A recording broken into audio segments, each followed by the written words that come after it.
If you're looking for Bigfoot in Alabama, you might just find him in Conecuh County. In 2017, Mayor Stallworth officially named Evergreen, Alabama as the Bigfoot Capital of Alabama. Why, you might ask? Because of its wave of encounters. Stories have gone back for decades, but the turning point was in 2016. Residents just outside of Evergreen and communities like Pine Orchard started reporting something to the authorities. They noted something large and upright moving through the woods. One couple, driving home after midnight, reported a creature that was at least 10 feet tall. They said it was dark with matted hair and shoulders as wide as a car.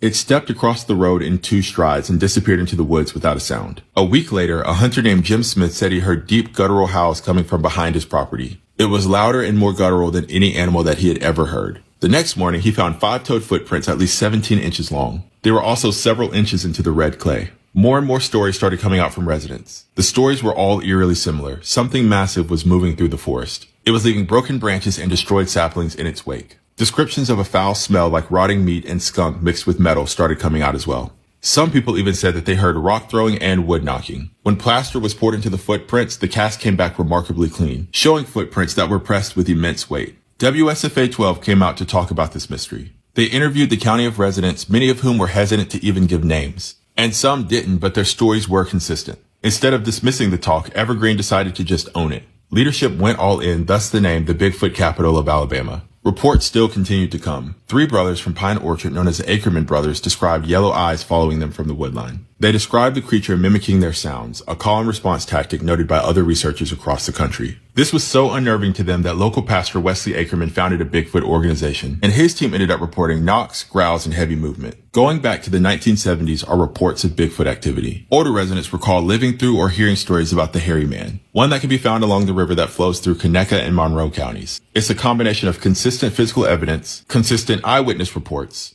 consistent historical stories, and the ideal topography for the alleged Bigfoot that make this a reasonable hotspot. So much so that after 2017, Evergreen would host Bigfoot festivals, full of investigators and artifacts. Whether Bigfoot is actually here or it's just another animal, who's to say? But one thing is for certain, the people of this area have been seeing something. And who's to say that we should not believe them?